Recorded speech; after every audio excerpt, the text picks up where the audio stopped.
Halo semuanya, kenalin nama aku Jason Hermawan. Aku merupakan seorang mahasiswa dari Universitas Multidata Palembang. Aku merupakan seorang mahasiswa dari semester 2 dan di sini aku akan menjelaskan tentang karya ilmiah aku, teman-teman. Jadi, aku memilih latar belakang yang berjudul peran media sosial menjadi penting sebagai sarana pengiklanan, terutama pada e-commerce. Kenapa sih aku memilih latar belakang tersebut?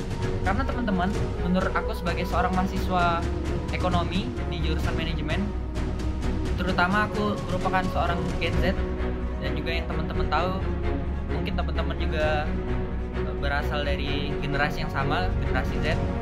Kita sebagai generasi Z pasti tentunya menggunakan media sosial, teman-teman, dan kita pun harus memanfaatkan media sosial sebaik mungkin.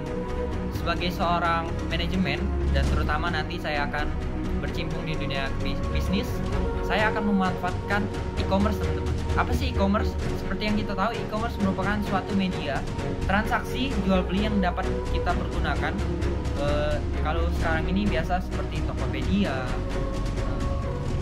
Shopee, dan lain sebagainya, teman-teman.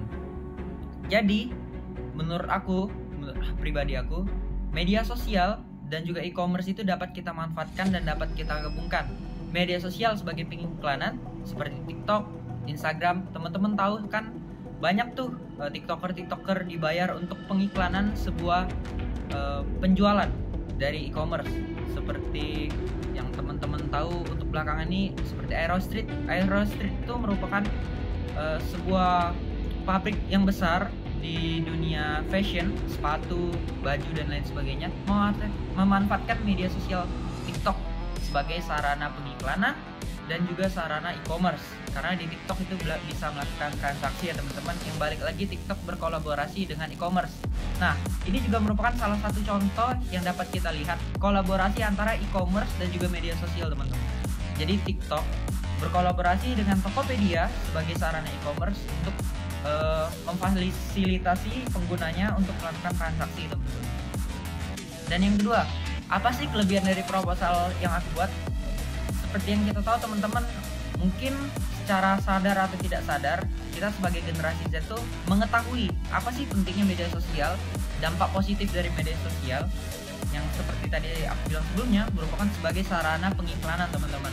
Tapi banyak yang nggak tahu pemanfaatan positifnya itu mau dialihkan kemana. Jadi aku membuat proposal ini tujuannya untuk memberitahu teman-teman bahwa selain media sosial itu kita gunakan untuk kesenangan kita, kehidupan pribadi kita juga dapat memanfaatkan sebagai sarana transaksi jual beli yang dapat kita jadikan cuan, teman-teman.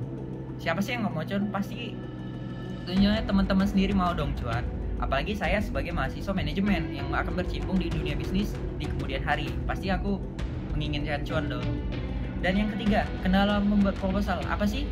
Aku sebagai seorang mahasiswa di semester 2 yang merupakan semester awal, teman-teman, tentunya menurutku membuat sebuah proposal atau karya ilmiah itu menjadi hal yang baru. Walaupun memang pada kita duduk di bangku SMA kita telah belajar bagaimana cara membuat karya ilmiah, tapi tentunya berbeda, teman-teman. Karena apa? Karena pada saat di bangku SMA kita hanya mengambil luarnya saja, teman-teman. Kalau di perkuliahan kan tentunya lebih mendalam untuk kita pelajari yang kita gunakan untuk skripsi. Jadi menurut aku kendala aku sendiri merupakan bagaimana aku mencari struktur dari karya ilmiah tersebut dan bagaimana aku membuat karya ilmiah tersebut, teman-teman.